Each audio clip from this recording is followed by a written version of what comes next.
All right, Brendan Taylor here, True School Sports. I'm with Tony Bellew. How you doing, Tony? I am okay, thank you, brother. This is the man I am looking for. Yes, Eddie Hearn. This is the best young, well, he's not a prospect no more, he's the best talent in the world in Callum Smith. Callum Smith, yeah. Then we have possibly now the new Bob Adam and Don King into one and Edward Hearn. And then we have the Ring Magazine Trainer of the Year in Joe Gallagher. Yeah, it's funny because on my YouTube channel, I joke around because, you know, in America, Al Heyman's like one of the bigger promoters. Yeah, well, he's not a promoter, you can't say that. I know, advisor. But like, they'll say thank you. Al Heyman. Eddie, they'll say thank you, Al Heyman. I'm like, well, thank you, Eddie Hearn. Like, because it's a good call. It was a good call. I enjoyed it. I must say, look, I thought your latest song, 24 Karat Magic, was the best one yet. Thank you. I put a lot of work into that one.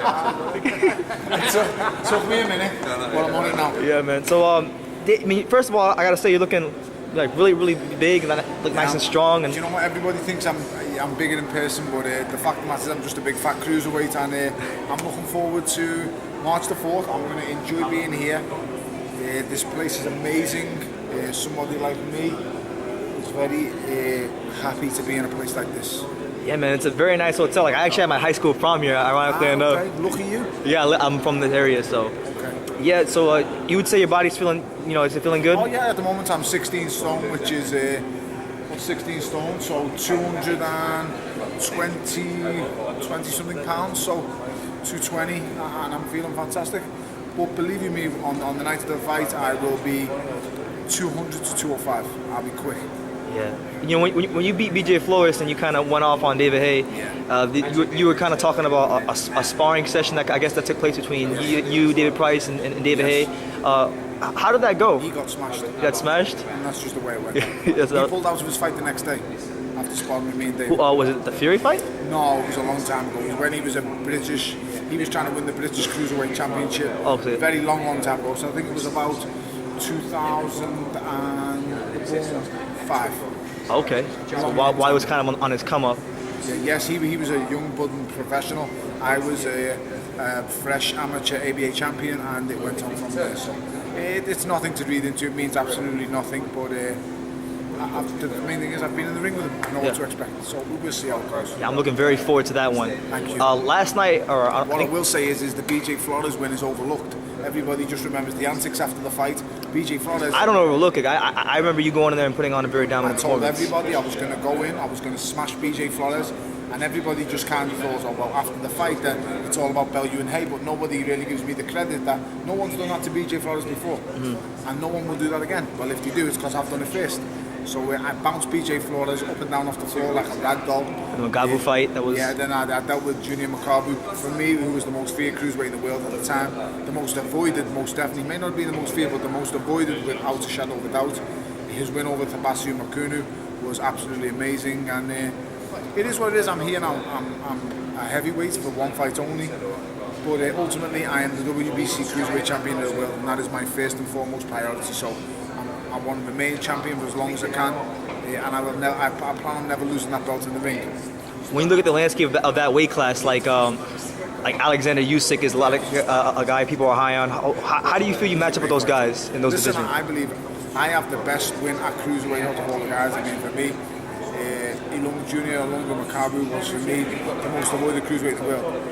Nobody dealt with a man who's so highly ranked the way I did, and in the fashion I did. So I believe that makes me number one. Usyk just got past Glavatsky by a point decision. Very good win, but that's his first title fight, so he hasn't proven himself at title level, albeit it is a great win over Glavatsky, but I want to see him in some more title fights. That's his first scheduled 12-round fight. The Gassiev win over Lebedev the other day, for me, was very close. I maybe thought Denis Lebedev could have got that one, but it wasn't to be, but it's a really close fight, so for me, Gassiev is no better than Lebedev at this time, but for me, I am the best cruiserweight in the world. I have beaten the best. I'm going right in now to graft my ass off a little bit.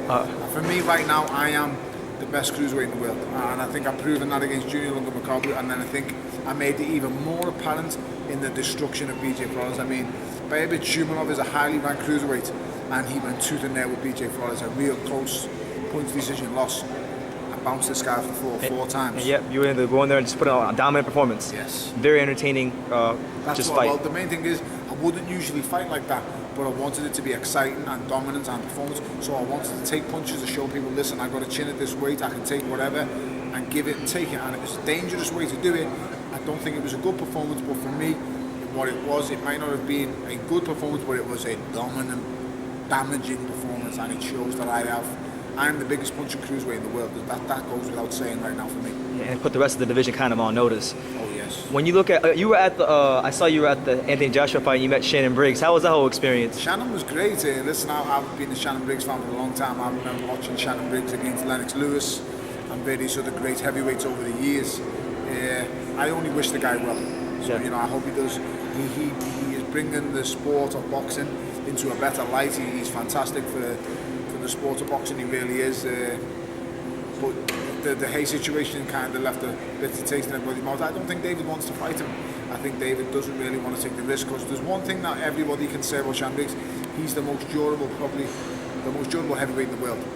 No one's taking this guy out. I watched Vitaly Klitschko hit this man with absolutely everything, and he couldn't put a dent in him.